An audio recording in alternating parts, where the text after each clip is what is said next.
I guess I have to crack it in my computer. Don't spill on your computer. Shit, that's a good point. I'm going to go off to the side here. All right, here we go. Directional crack. We'll dry. It's kind of a little pass-through cracking. Welcome in. No puns allowed. If you did not see the video, you have no idea what the fuck I'm talking about. Here's what I'm talking about. Quick behind the curtain to get things started. Don't have my mic. Mic's not working. Trying to do the beer crack into my MacBook Pro mic. As we're coming on, your very astute point is don't spill the beer on your computer. Yes. So, logistically, not off to a great start. Emotionally, feeling very good. I hope you're doing well. It's all happening. Like it is all happening. Oh my God. It really is. We should probably start with the elephant in the room, which is I cannot believe that Purdue lost to a 16 seed. How embarrassing for them. You know what I mean? Oh yeah, that's the only elephant that we need to address. I'm kidding. We can talk about Arizona. Literally in the doc I was doing it and I was like, fine, we can talk about Arizona. We should start there. I did, but it was so sad because our last pod, we had such great momentum. Like, we're gonna do it. We're gonna do it together. We're gonna bet Arizona, and this is the first time we're in lockstep, and then fucking bam, frying pan right to the face. Game over. So, yeah. So what were your okay? So I had people texting me genuinely concerned about you. First of all, they're like, "Have you spoken to Paige?" I'm like, "No, I haven't. I'm gonna let her cool down, Thank you. Then I'll reach out." Yeah. I'm not gonna be that. Like, I don't like when people text me that shit. You need a couple hours to decompress, and then you find your zen. So I hope you found your zen somewhere over those few hours that I didn't bother you. Yeah, I honestly, like, for me, I'm good after a few hours, but especially when like I'm working and like I have to cover this, like I've done it so much that I'm just used to it that I just go into like work mode and I'm not focused on anything. But the amount of texts that I receive from people that I have not spoken to in like months and years was like actually ridiculous. And I was like, what in the world? Which is fair because I put it out there. Like Arizona is like the one team that I'm like really such a sore loser about. So it's okay. Like I know that and I can own that. But I was shocked at the number of people that text me. And then some people were like, I know you're not responding, but I'm like genuinely concerned about your well-being, which is kind of what you were saying. Oh, I got those. Yeah, I got those for you. Like people were like kind of joking, like, hey, how's Paige? And then some are like, have you spoken to her? Yeah. Have you heard? And then you did text. You can't you unprompted, like kind of came up for air, like I'm fine. I'm going through it. Everybody fuck off. Which perfect. I was like, you and producer Matt were the only people that I responded to for like a couple hours, because I had to do my job, which is great because also there was another editor on and he was like, hey, I'll take this one because we obviously wrote an article on it happening. And I appreciated that. Like, that was super nice. But, like, and also the two writers I was working with, like, didn't say anything to me either because they just were, like, handling their business, which was very nice. But, like, that kind of stuff, like, I'm good with. Like, I watched Arizona lose to Buffalo and have to do an article on them. Like, and had to alert, like, people's reactions to that game. I totally remember that. So, and also, like, for me, 2014 was, like, the worst loss to Wisconsin in the Elite Eight. Like that to me was like I was a senior in college. That was by far my worst like tournament loss. So the bar is like very high in terms of like disappointment. That for me was like, I didn't even think they deserved to win that game. They looked like they didn't even want to be there and were like looking ahead to the rest of the tournament. Like no one, and also to be fair, like Umar Ballo had a broken hand. Kirk Risa wasn't doing well. By the way, Kirk Risa transferring out of Arizona. Saw that came out today. So, I wish him all the best. He'll be a great point guard at Xavier. That'll be really exciting for him. But yeah, it was sad, but like I wasn't as like affected by it as I thought I would be. I think if we got further in the tournament, it would have been worse. But I also then became like a huge Princeton fan and look, they won another game. So like they're still rolling. That makes me happy. Like that's the biggest thing for me was that, okay, at least I'm just happy for them. I'm happy for my ex-boyfriend that he's found. Yes. Like, are you really fucking happy for Princeton? To be fair, though, like, that is the kind of personality Princeton. I do have. To be fair, that is the kind of personality I've had. I'm like, oh, I'm actually happy for them. I'm happy for all my ex-boyfriends. Oh, yeah. Not all. No, not all of them. I have, in locks of no. I have no beef with Princeton other than they really torpedoed a lot of momentum this pod had. And my bets and a lot of other things. My bracket, I don't think I've ever had that, by the way. I've been out like first weekend in brackets. My bracket has never been torn to shit in like 4 hours where I was like, wow, Your okay. national championship pick didn't get knocked out in the first Like round. literally like that. So I always pick Arizona. So that has happened to me before. It is okay. I will say, though, as a whole, the spirit of that, and Purdue, fine, there is another elephant in the room. Yes. That was wild. And the spirit of the first weekend, as a college football fan, I will say, those 4 days are like pretty much unmatched. Football hits a different note for me. It will never be comparable to January 1st or like the semis. But there's something about like the time of year, the marathon week, like all of it, that's just like, God damn, hits differently. It really does. It is, so good. We will talk about Fairleigh Dickinson, but one thing I did want to talk about was the fact that like the morning window on Thursday was the most watched it's ever been. Like was more views than ever, which is like a testament probably to a lot of people working from home. I saw on CNN there was like a thing that like companies lose like $17 billion during the NCAA tournament because people are watching it. But like, to be fair, I would be like, if I was looking for a different job and there was a company whose incentives were like, hey, you know, you get this many days of PTO, but you can work from home. You have to come into the office year round. But you get to work from home during the NCAA tournament. I'd be like, sold. Forget your snacks. Forget your unlimited PTO. Being able to work from home during the NCAA tournament and watching those games is great. And it was awesome to see that people really genuinely cared about the tournament, and views are up across the board, which is super exciting. But I do think it was a testament to some of the upsets we saw. Arizona was in like an earlier window, so it certainly helps. But Fairleigh Dickinson, I will say, saved my betting life. Like if there was ever a bet that was just like a Hail Mary prayer, it was betting them money line to beat Purdue at plus 1,200. And that got me into the green for the weekend. All right. So when did you bet this? Because you texted me this. I was like, holy shit. And so at what point did you do that trick before the game? Before the game. So you had that before the game. That was okay. First off, I feel like that should be plus like 12,000. Well, it was like plus 2,100 before, but I think I got to it a little bit later. Like I bet it probably like an hour before the game started. But I think it was just because like most people, I was looking at the tournament so far and I was like, you know what? This is not out of the realm of possibilities. It's happened once in tournament history, but this feels like it's worth putting a little sprinkle. That is, I just assumed live because after they hung for, no, that's, wow, shoot your shot. Like, yeah, that was straight up a prayer because I had lost everything else because I was like, oh my gosh, this is painful. But I think, first off, there's a couple of FDU takeaways. Yes. So I obviously didn't watch them this year. I don't know how many people did. But what was really interesting when you watch them, like they're fast, they played great defense. They did like a lot of things really well. Like they didn't look like a 16 seed. And I'm like wondering, like, how did they get, I know they were really bad. Like they had 4 wins and then they won. But like you're watching this and you're just trying to figure out like the path of a team like this. But then also like they're really small.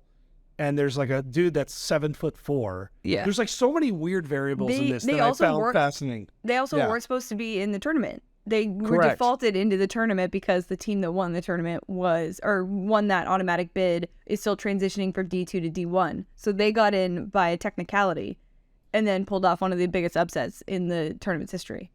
Like that to me was everything. It was so good.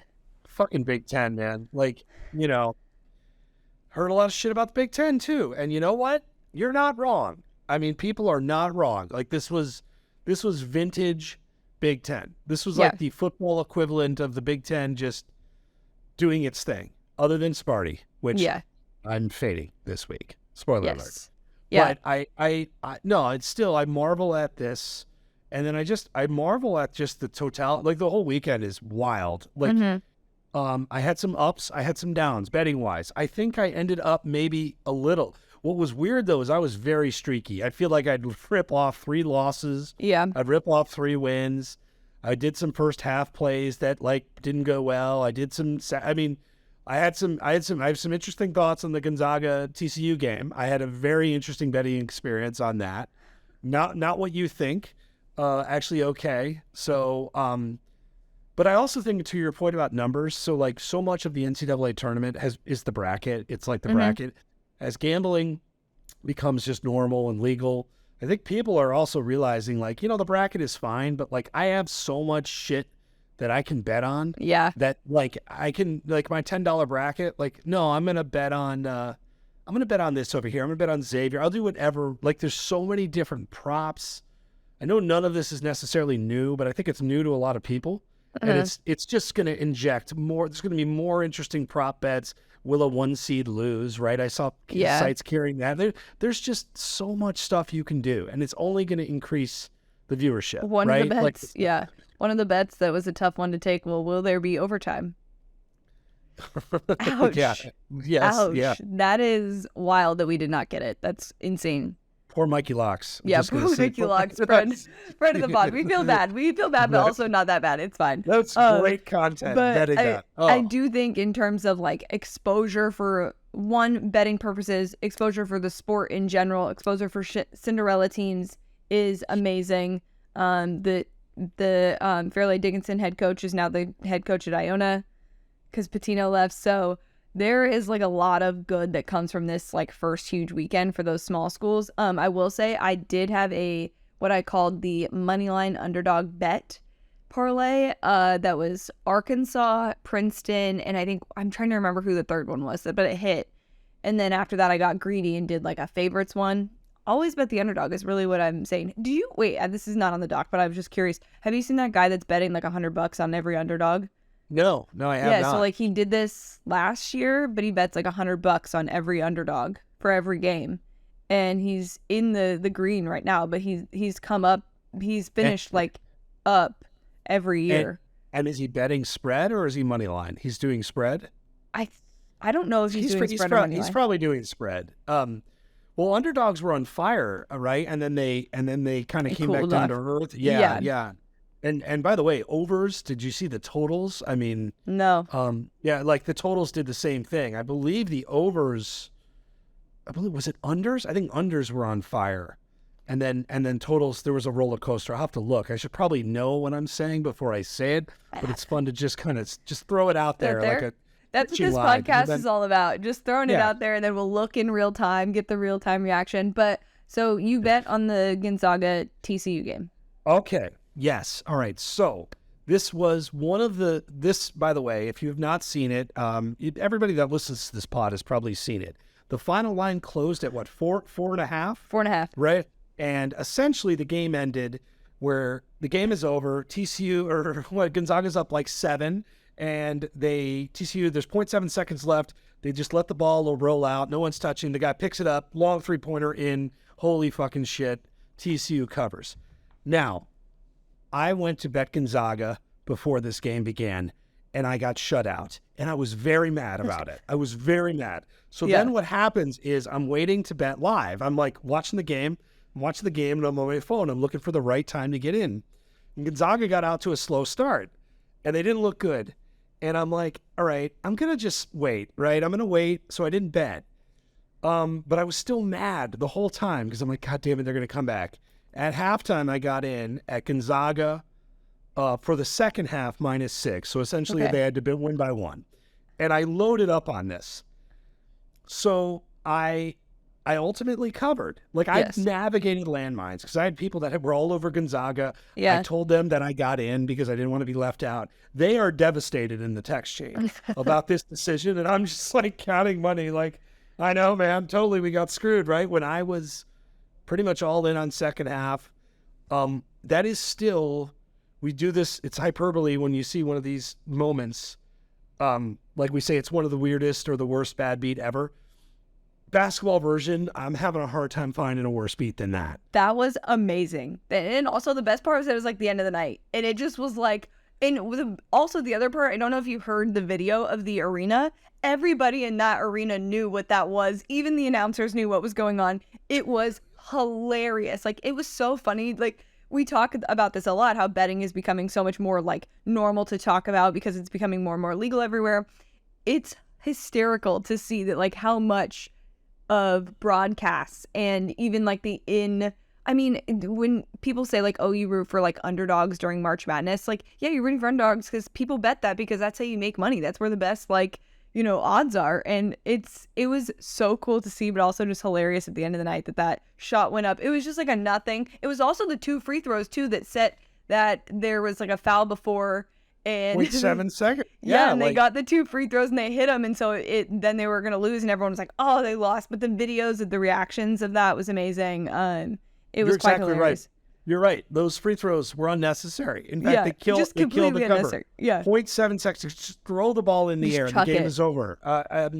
So much had to go wrong. And what was funny, it was the end of the night, and everybody's tired and hungover and whatever. And Twitter is like tired and hungover.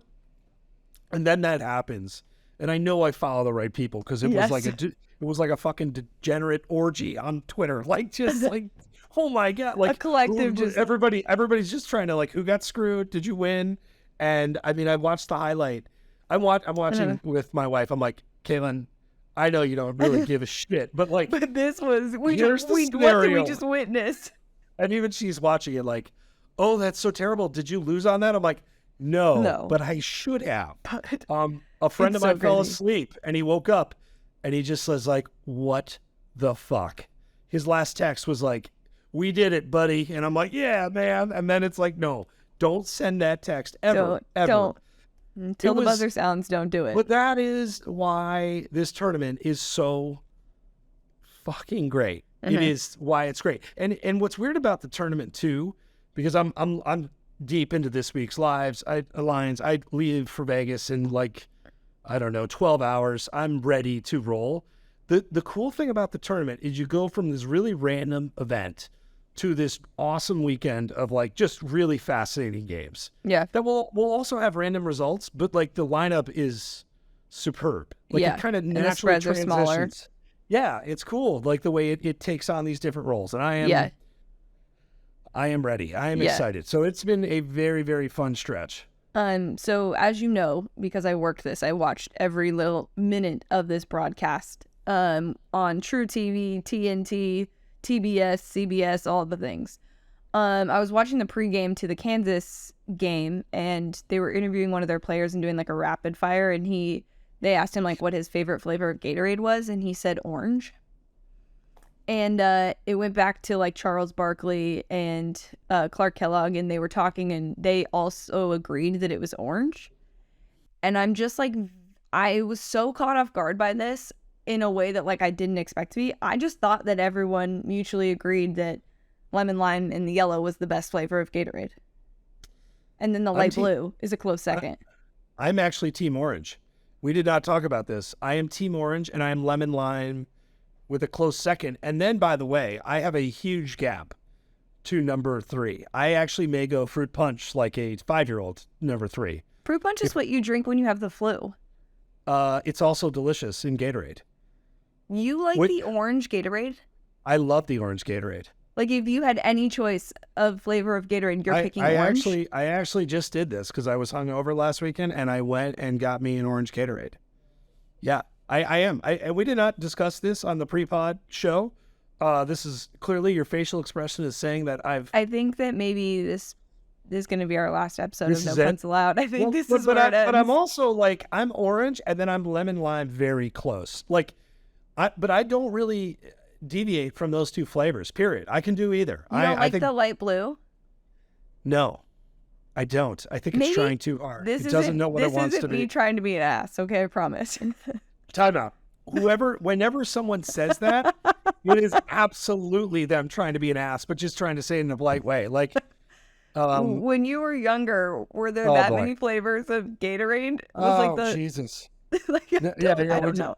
Yeah, we drank all sport. No, when I was younger, I'm just saying like the cool blue or whatever it is, the light blue one or the frost, whatever it's called.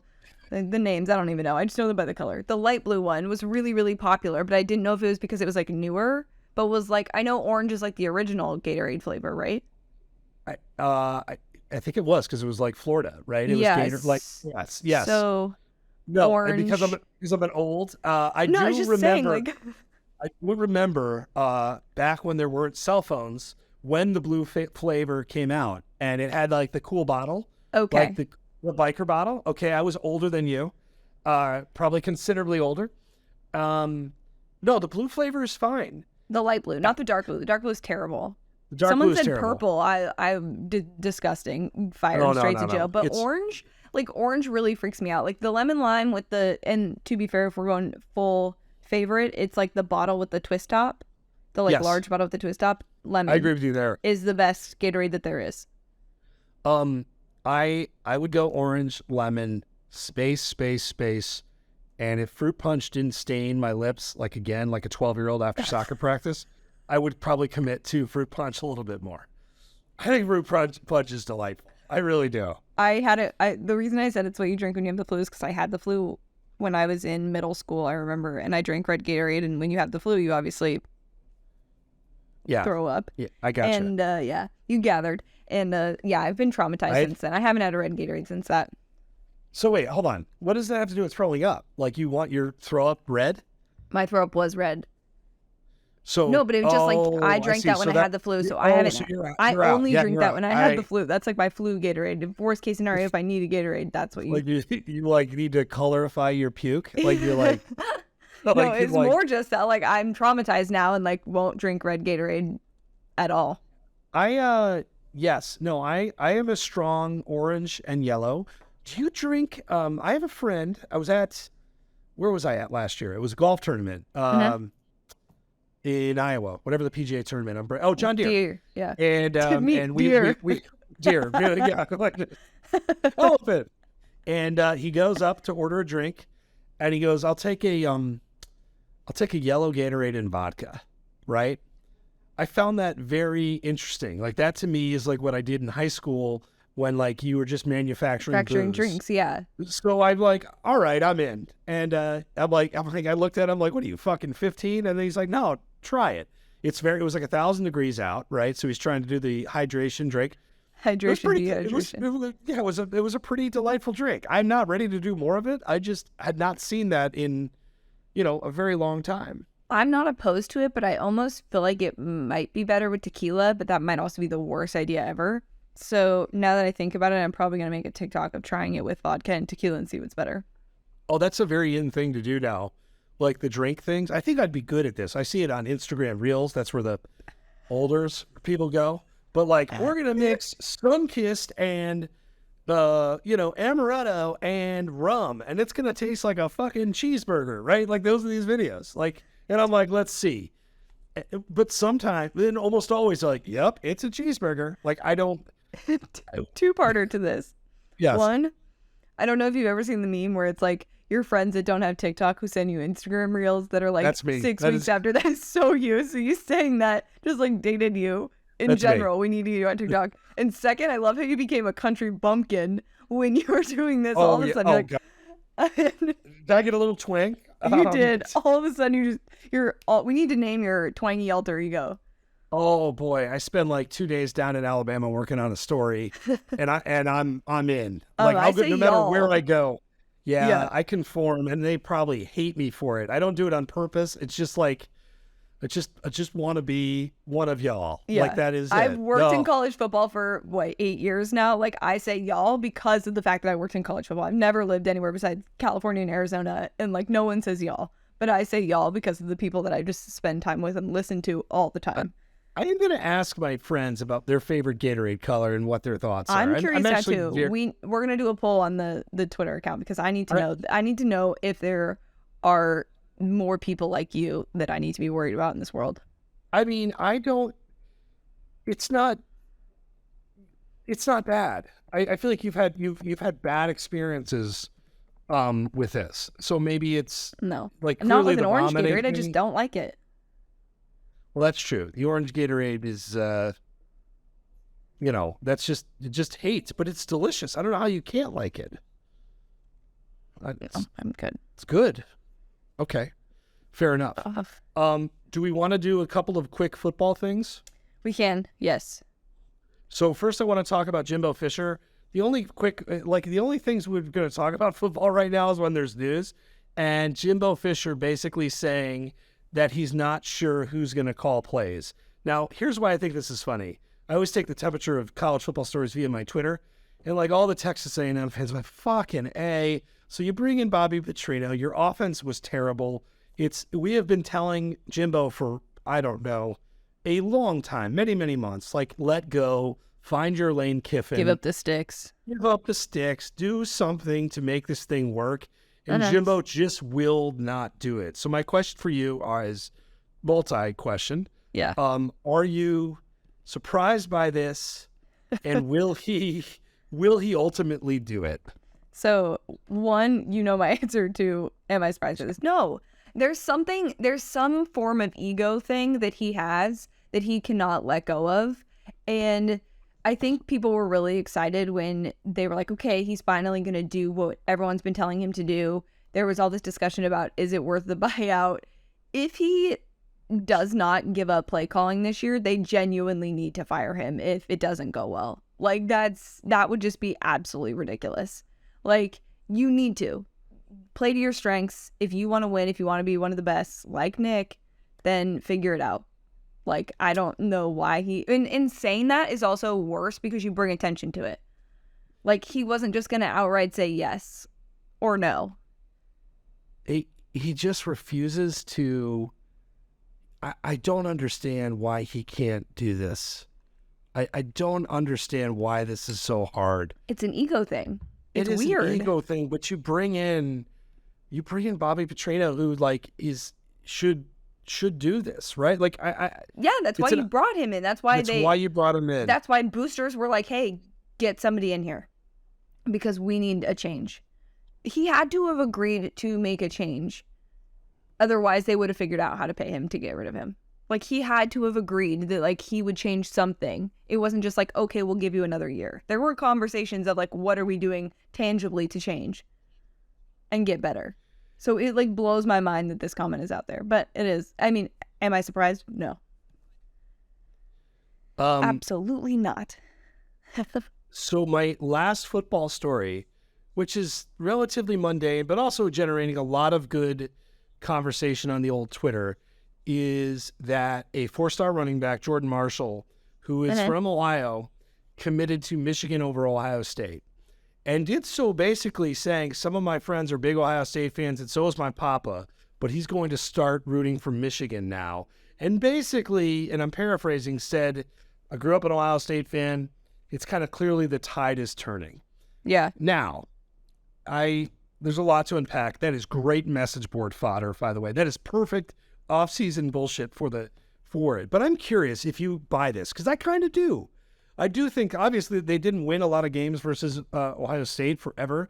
They've won a couple emphatically, and now you get another game at Michigan. Michigan probably has a better overall, actually, I'd say right now, for sure, you think has a better overall team.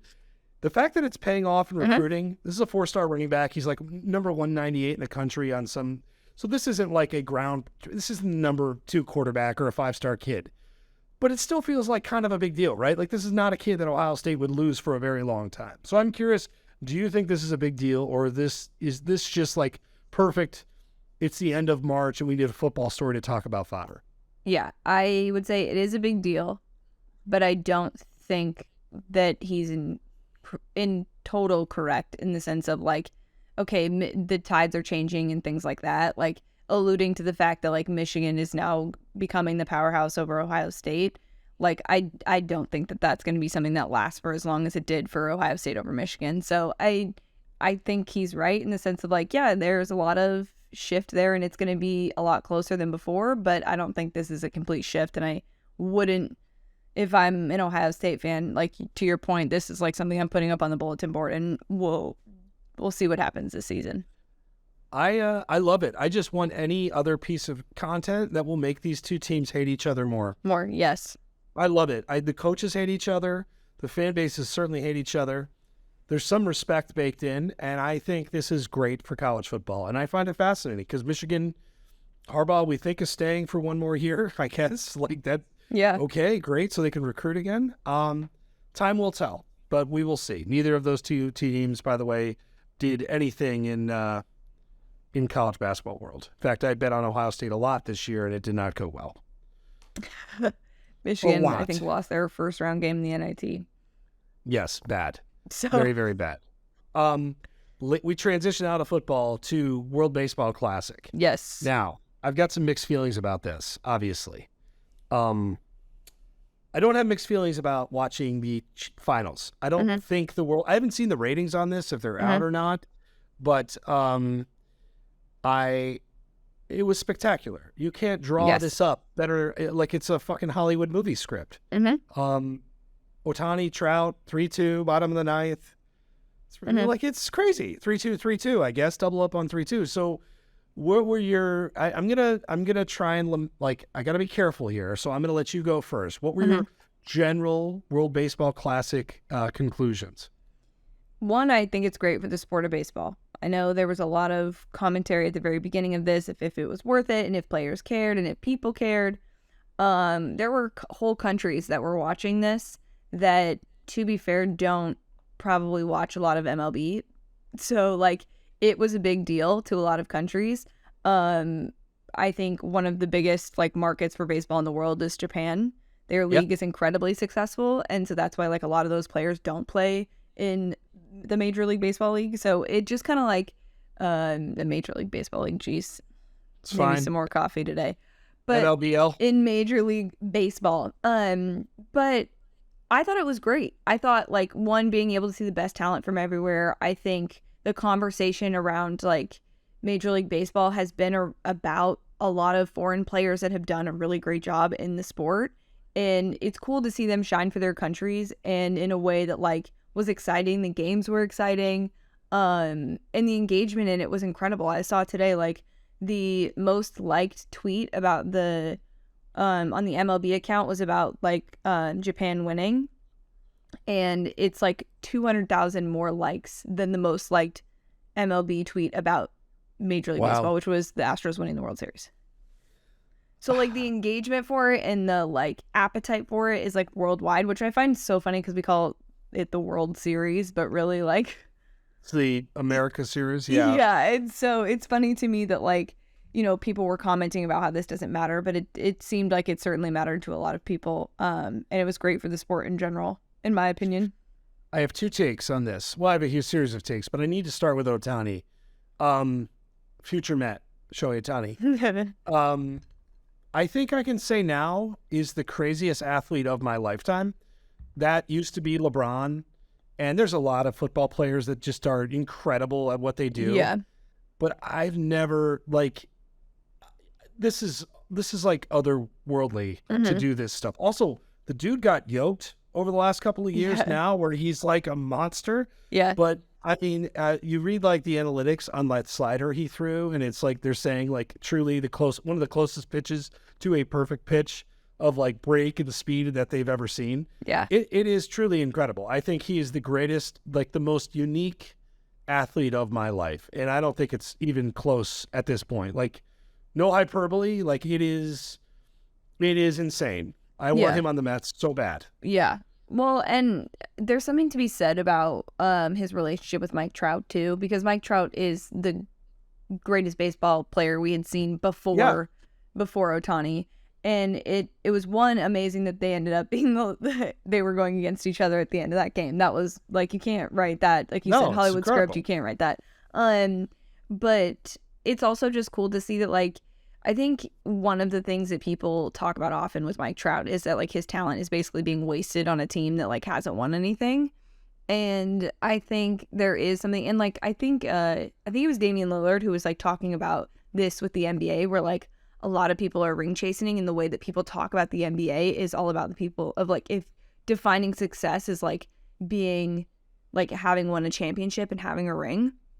And I think the conversation is shifting a little in sports in general, of, like, appreciating the players for their play and not just the fact they've won championships. Of course, that's important, and of course it goes down in their legacy and all of that stuff. But I think, like, appreciating the fact that we get, like, Mike Trout and Shohei Ohtani on the same team, and you get to watch them play baseball in general, is just something that people should give a shit about more than they have in the past. And I think we're starting to see that a little bit more, because, again, like, to the point of Dame, is, like, there's so much more that goes into that than just like winning a championship. And like For Damian sure. Lillard is one of the best basketball players and best shooters we've ever seen. But like he doesn't have the ring, so people are obviously make that commentary, but there's something to be said about staying with a team that you've been with and things like that. So it definitely is an interesting conversation amongst like sports talking heads about the way that we view sort of legacy and what really matters in the world of sports and defining like the greats and things like that. Well, the viewing this too, that's my other point. So Edwin Diaz, I'm a Mets fan, as you know. I was devastated to watch the best closer in baseball get like wheeled off. It's like devastating. And then I really hate, and I actually tweeted, like I was pissed off and I'd been drinking wine. Not a good combination. And I tweeted something about a scrimmage, and then the internet got all mad. And then I thought about it, and I don't like where, like if you're a Mets fan, it's okay to be really pissed off about this and really question whether he should be playing in this game. If you're a fan of baseball, it's okay to say, hey, this is really cool and all these people watch, it mattered. But like, I hate how these two things, like, depending on what you like or what you care about, those two emotions can coexist. It was so weird the last couple of weeks where everyone's like, oh, see, like this, how many people watch. This is great. And it is great for baseball, by the way. I really do think it's good for baseball. I also think if I'm a Mets fan, like your season's on toast, the Mets are still really good. It's fucking soul crushing. Yeah. Like it's like, and these two opinions can coexist of like this strong defense of this World Baseball Classic and this grief of losing like your heart and soul of your baseball team. And then obviously Altuve got hurt as well. So it like regurgitated like the same thing. Altuve's out a couple of months. So I found it fascinating. As a Mets fan, I will say this. That shit is freak. It could happen anywhere. I don't think it would happen in spring training. It can happen anywhere. I'm still very sad. Yeah. Doesn't mean he shouldn't played. So, I'm just sad. I get what you're saying, but I also think that like this stuff happens all the time. Like we talk about it with players, playing in their bowl games and things like that. There are some that want to do it and some that don't. I think it's up to the player and it's up to their discretion and the person. And I think that's the part where it's like, it's irritating to make those like blanket, and this is really your point. It's irritating to make those blanket statements about these certain things like, oh, this is a scrimmage, they shouldn't be playing in it, when really it's like, it's up to the player. It's up to their discretion. And it is good for baseball on the flip side of it. And it's like, oh, it's good for baseball, they should be playing. They have a responsibility to play. It's like, no, they don't. They can also choose if they want to not to play. It's exactly kind of where I fell after my wine-infused tweet. Yes. I also, how about shout out to Steve Cohen, who sent Edwin Diaz a chef, like physical therapist. And like, I forget what it was. It was like a 3-team to his house. Like, we're going to get you back. We're going to get you back. In September, buddy. Like, let's go. What I would do for a private chef. I know that sounds bad, but it's my dad and I were talking about this last night. We were talking about his recovery. And my dad's like, you can keep the nutritionist. Like, just give me the chef. Like just like whatever it is.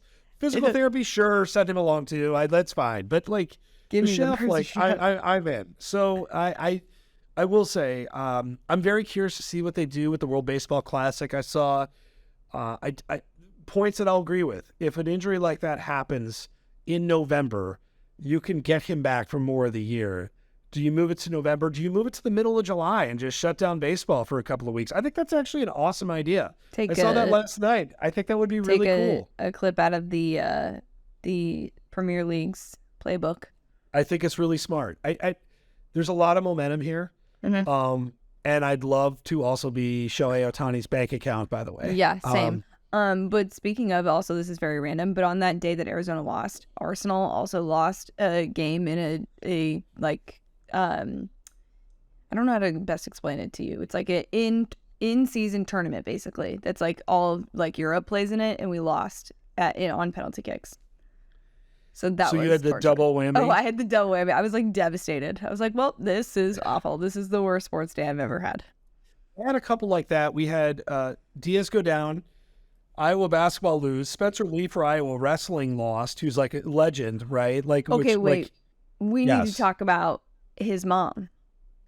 Wasn't that him? Oh, the glasses break? Absolutely. Yes. Yeah. Great move. Power move. Like, your son just lost. Like, that's so Iowa. I mean, that's she just great. Like ripped him off and just smashed him and chucked him to the ground. I have never seen a mom reaction as epic as that one. we were watching it with my kids, and the kids are like, "Did she just break her glasses?" I'm like, "Yep." She's upset. Give them some space. On the positive Iowa front, I will say one of the coolest sports watching experiences I've had with my kids to date. For forever. They like sports. They're getting into it. Caitlin Clark of Iowa. Yes. We watched the Iowa-Georgia game. My kids have not been more into a sport. Love that. My daughter is like, I'm going to abuse my connections at Iowa to facilitate some sort of Caitlin Clark thing. I've never seen my daughter connect to a sport or an athlete like Caitlin Clark. It was like I was like watching this, like emotionally watching her watching it. It was really cool. And my son too is like, Dad, why is she so good? I'm like, oh, fuck it, buddy. You're the wrong. This is not the basketball aficionado, but like she's bombing three. She didn't have a great game, but Iowa did. So I'm going to be gone, but they have like earmarked Iowa women's run, which actually they could do now because the bracket. Iowa women's basketball has been a lot of fun for all the pain, for all the non-fun that Iowa is. Like Iowa women's basketball is like the opposite of the football team. They're fast. They're bombing threes from everywhere. It is cool. It's a neat dad moment to see them connect to an athlete in a way that they have with Caitlin Clark. It's pretty cool. That is awesome. Yeah, more of that. Before we get to Picks and Pints, I'm going to need to go grab my computer charger. Oh, good. Oh, this is great. I can start talking about my Vegas trip. I legitimately looked up and it was like low power, and I was like, shit, I forgot to bring my computer charger in. So I will be right back. This will be edited out. Can I just kill time? I mean, no. Well, how long is it going to be? Like, probably 10 seconds. Oh, that's fine. All right, you go ahead. I'm going to start talking about Vegas. Wow, that was an aggressive microphone walk up. So, while Paige is gone. We're still recording. I just forgot my charger. Oh, that's even better than me actually recording. I started talking to people about recording. So tomorrow I leave for Vegas. I did not know that Sweet 16 was in Las Vegas. Now I'm going to save it for Paige, and we're just going to listen to her. Jesus, slam doors. Wow. It's very loud. See your bobblehead collection in the background. This is genuinely hilarious watching you like talk by yourself over here. Well, honestly, if one of us can't do the podcast, I feel like we should do solo episodes where we just, because the two of us, out of all the people in the world, honestly, great bullshit. I don't know if that will make the pod or not. I hope it does. Could hear like the door opening and like grab my computer charger, and like that's what no punts is though. It's raw. There we go. For a second, I thought it was there we go.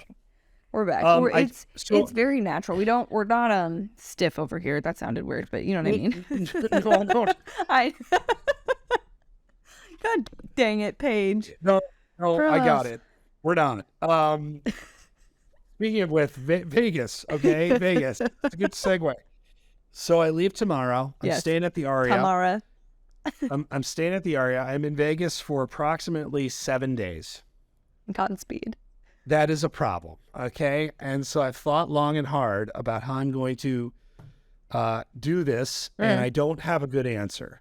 But Paige, I didn't know that the Sweet 16 was in Vegas, by the way. Yeah. Like, I didn't. So we were like, my buddy's a big UConn fan. We were debating, like, should we go to the game? Go. So we're going to play around with that. Okay, but definitely go. You'll be able to get tickets, like, last minute. It's right there. T-Mobile is like literally right there. So we're like, but I am super excited. Pretty much all this has some work on the tail end, but pretty much all my Vegas trips have been work. This one is literally degenerate. It is, I have nothing. Friend that I'm going with, we're very similar. Like we have some dinner plans that we may cancel. We have some plans that we may create. Okay. Going to Vegas going anywhere without an itinerary, I think is like a wonderful way to do a trip. See, this is where we are the opposite. See, I am very much, now it depends who you're with. If I'm with like my kids, like that is not a way I could do a trip. But if you're with the right company and frankly in Vegas, you could just meander into a good time. Yeah. So here's the thing. I will say I like going into Vegas with like an outline, not necessarily like a plan and structure, but like an outline of an idea of like generally, because also like I need to plan outfits and timing on that stuff. Like I need that at least. But I do Yeah. enjoy like going out at like, you go get dinner at like 8:00. Yep. And then the night is young. Like you can decide from after dinner, you can decide what the vibe is. If it's a club vibe, if it's a gambling vibe, if it's a show vibe, you can just decide right after. Yeah, I am Sweet 16. It's a great weekend to go. 4 games, Thursday, Friday. You got 2 games each day, and they're meaningful. They're at good times. Mm-hmm.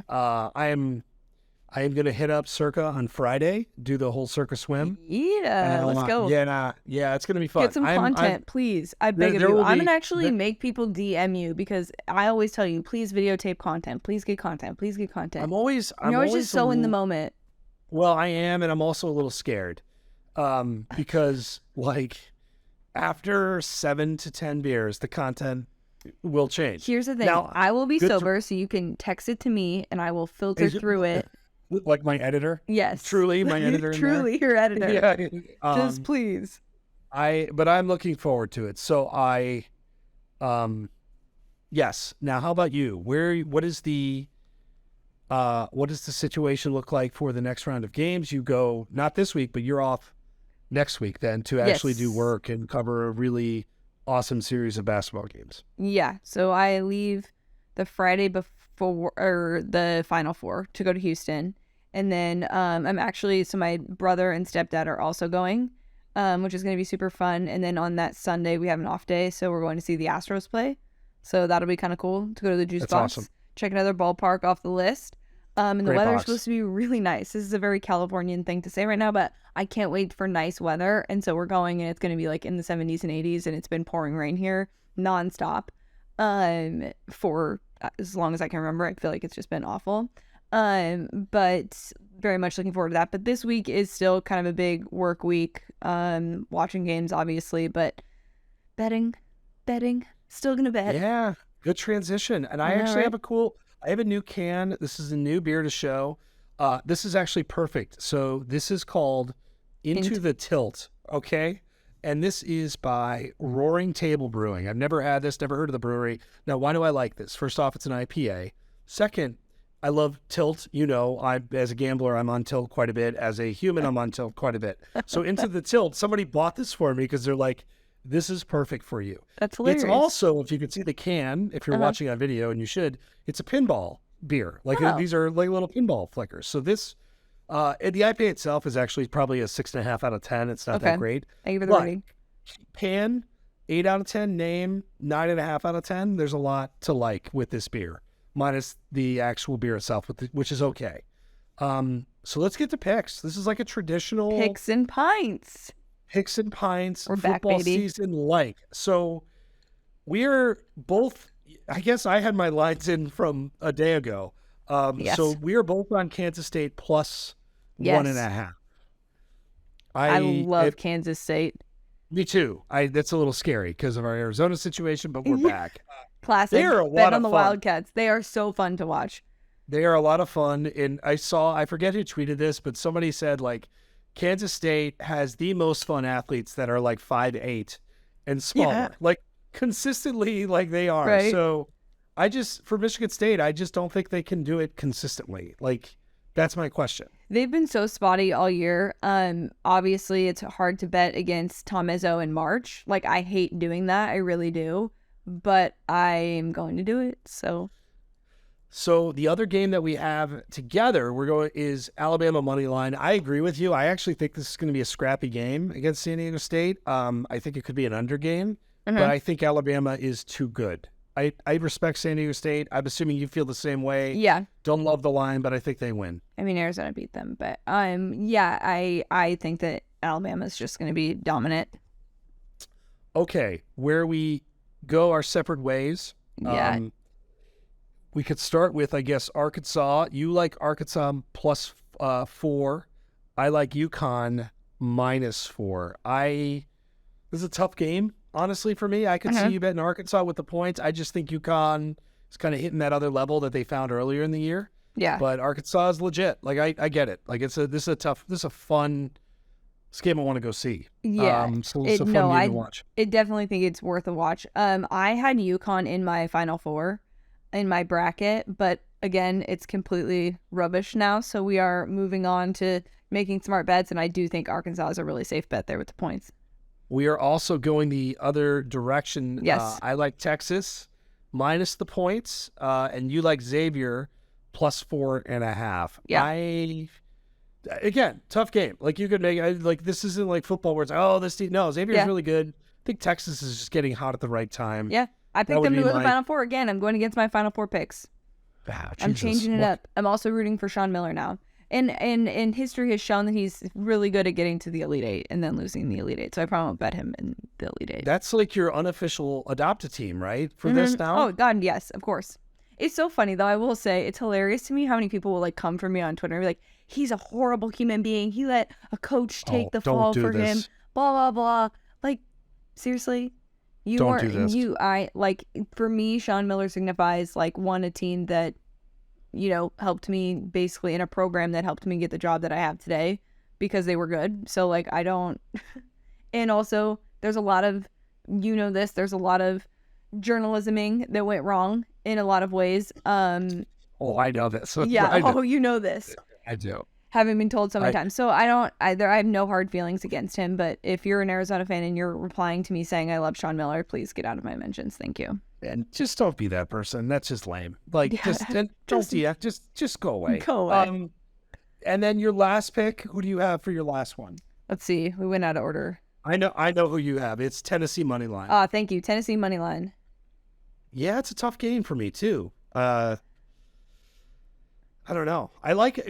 Can I ask you this? So there's so much is being made of like Tennessee being like physical, and I think it's really interesting. Like, FAU's coach came out and said they were going to watch rugby clips, and it was like everything you read was like how much they were beating up Duke, which I thought was a little overrated, frankly.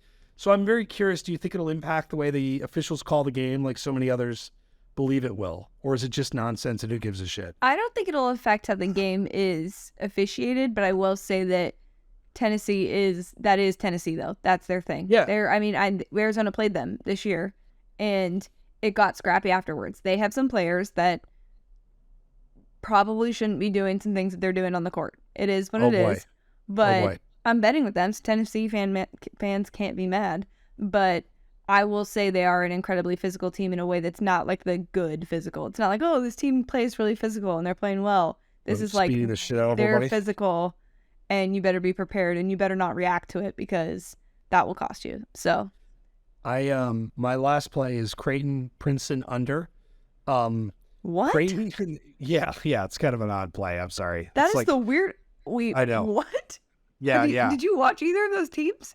I did, but here's the thing. Creighton was 22 of 22 shooting free throws and like 50% from three. They will not do that again at all. In fact, it's like a big time regression of the mean. And I don't think Princeton's going to do it either. I think this is going to be an ugly game. Princeton's a great 3-point shooting team. Why are you arguing with me? Because I'm worried. I'm worried that you're making this bet. Remember last week when I told you, what did I tell you not to bet? You were like, I'm on this first four game in Nevada. It was Arizona State, Nevada. And I was like, don't bet Nevada. What are you doing? This is one of those things where I'm like, I don't know, Kramer. Well, that one I was like on the fence on. Like this one, I don't have like the strongest conviction toward, but I'm like, okay, I'm in. And if it loses, then you have the right to text me like, hey, shithead, I told you so. Like you've earned that here. You did save. Not only did the Nevada and I did bet with you. We switched. We talked through it, but like Arizona State was up by like 25 at the half or whatever it was. Yeah. It was like, it was bad. Yeah. So and I texted you and I was like, "Are you glad you didn't take Nevada?" I was extremely glad I didn't take Nevada. This is what I'm here for.